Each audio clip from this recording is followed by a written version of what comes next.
Hello folks, Typhon Carter here, and I bring to you another DPP Revival Invitational series. This is winners finals between Orit Bustaflor, who is martial law, and three-time All NBA and a three-time NBA All-Star Gilbert Arenas. Yeah, that's right. We're getting the retired basketball player has made it pretty far in this tournament. No, I'm just kidding. It's Marcop, everybody.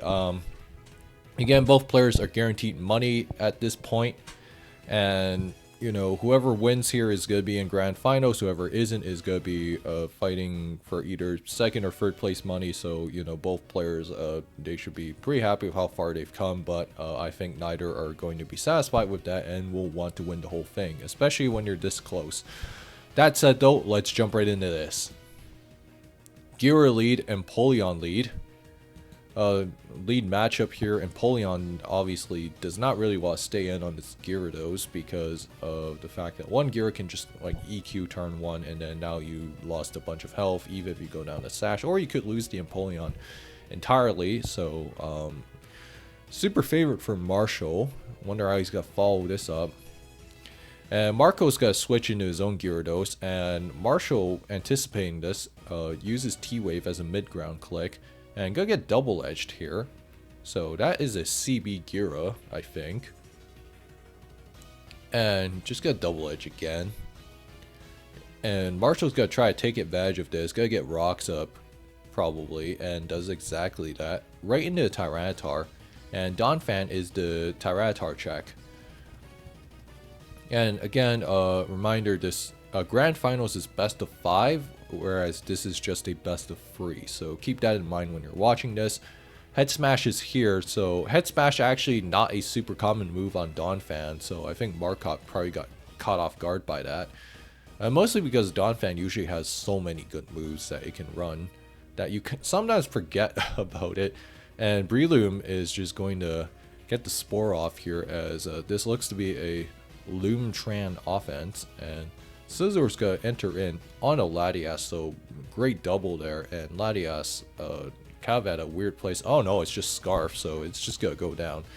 I think Marshall's last here is probably a Latias here because you have Scizor as the pursuiter. That's probably my guess.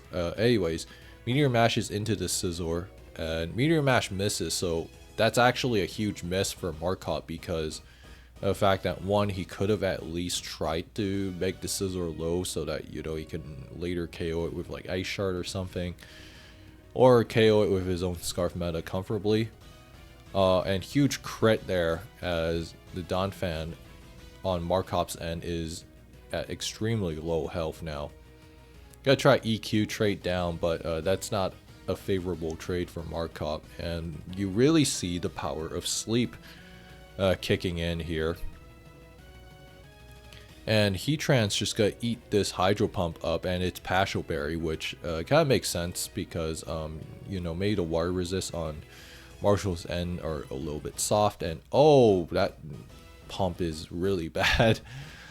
That pump miss was brutal, as I think it could have let Marcop try to force something to trade down and then let Meta get a free entry, but alas, that will not happen. And Scizor will comfortably U-turn here. And he's just going to... and that's game. So, game 1 going by pretty quickly. Yeah, I can't believe people love this. I'm sorry, I meant as in, whatever. Anyways, unfortunately, yeah, I can't believe people would defend sleep here. But, anyways, not the point here. But Marshall's gonna take this game 1 pretty convincingly, and again, I think really Marshall really was able to swing the game, like from having a slight advantage to firmly in his favor after he was able to take out the Latias. Because when you look at Marshall's team, it's like Latias, assuming this was like Specs or even like Scarf Lati, was kind of a major annoyance for Marshall's team, so that was something he was gotta be careful about. And I think Marcop stayed in because I think he realized that when the Scizor got in, he was in trouble regardless. especially on a double switch, no less. No less. So I think he was like okay with trying to get some. Oh wait, no, it was not Scarf Laddie. What am I saying? It might have been like Lum Laddie, or like Specs Laddie, like double Specs action. So that was like gonna be a huge threat to Marshall's team, but being able to get the jump on that. So like that was just good aggressive play on Marshall's end. And Marcop, I think, might have been able to win with Scarf meta, but I think he would need it, like, on that second Meteor Mash miss, if he lands that, or maybe if he, gets a crit or something, then, like, could be an entirely different game. So, very volatile game, as far as, like, things that could have, like, played out differently. Anyways, let's go into game 2. Here at game 2. Azelf lead, Lucario lead. Lucario, this is probably Sash. Yeah, what do you know it is? So Marshall just bringing out hyper offense, and Marcop probably bringing some kind of offense of his own. Got E-Speed into Heatran, and Heatran, this is Scarf Tran, as it's just going to Hidden Power. Probably Hidden Power, Electric or something. Bronzon's going to get Rocks up, and it's going to invite the Heatran in for free, and Flygon just got a U-turn here into Tyranitar, and it's just got left Flamethrower rip. Gyara's gonna be revealed, or again, not too surprising. Like it's probably Gyara DD Tar, and then probably a Latias in the back, and oh, big crit there. Flygon normally lives that, so I think Marcop was trying to cover for what I believe to be a DD Gyara. T-Tar's gonna live this, and it's just got crunched down.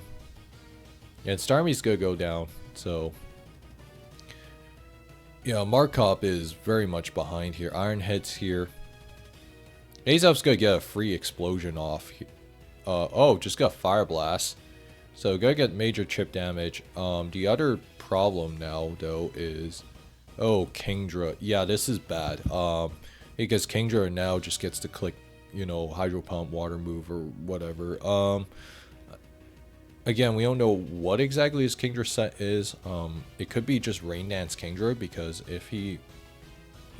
this is interesting, because, again, Marcop could try to flinch his way out of this. Like, I get Thunder, gets a Para... Oh, it's DD Kingdra. DD Kingdra actually might do it here. And going to sub up here, and oh, Thunder Miss is...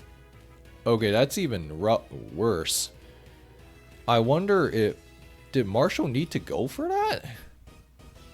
I mean, you have to Scarf Heatran in the back.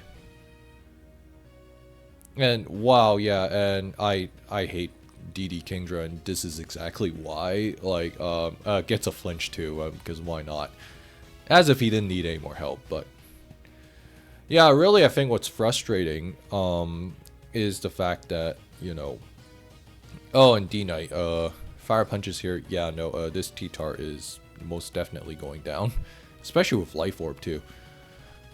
Yeah, I think it's really, frustrating because of the fact that, one, D Kingdra, in terms of damage output, is just so depressing. That was a strange game. Marshall wins game 2, but... Yeah, see, this is... I mean, yeah, I kind of got away with, dodging a Thunder Para there, and I think Marcop probably had different ideas for what else it could have been. I think Marshall's team's a little bit strange for a few reasons. One, outside of, Heatran, it's like your Skarmory game plan is very shaky. Even if you have, like, say... Well, that T-Tar was, like... Even if, say, you have, like, Fire Punch T-Tar or Fire Punch Dragonite, it's like... On, like, Waterfall Gyara, it's like, okay, well, yeah, like, your two waters are kind of walled by Skarm. And then there's... I mean... Anyways... Look, so... Really... the Kingdra just not doing enough damage. Even at +2, it wasn't able to KO Jirachee, which is like really sad if you think about it. And there's a reason why like most people would rather just use you know, Specs or Rain Dance Special Kingdra. It's for reasons like this, as you can see. I don't think you know, Marshall would have still necessarily won, but he did have some pieces. I think the main thing was he was gonna need to get the Taratar out of the picture for Scarf he trying to clean up. But he did have the Dragonite, which, you know, would have been able to trade down for major damage on, you know, Bronzong, on Jirachee. Although I think what Marshall was afraid of was Jirachee potentially having Ice Punch. That said though, if you guys enjoyed this video, like, comment, subscribe, and I will see you guys next time.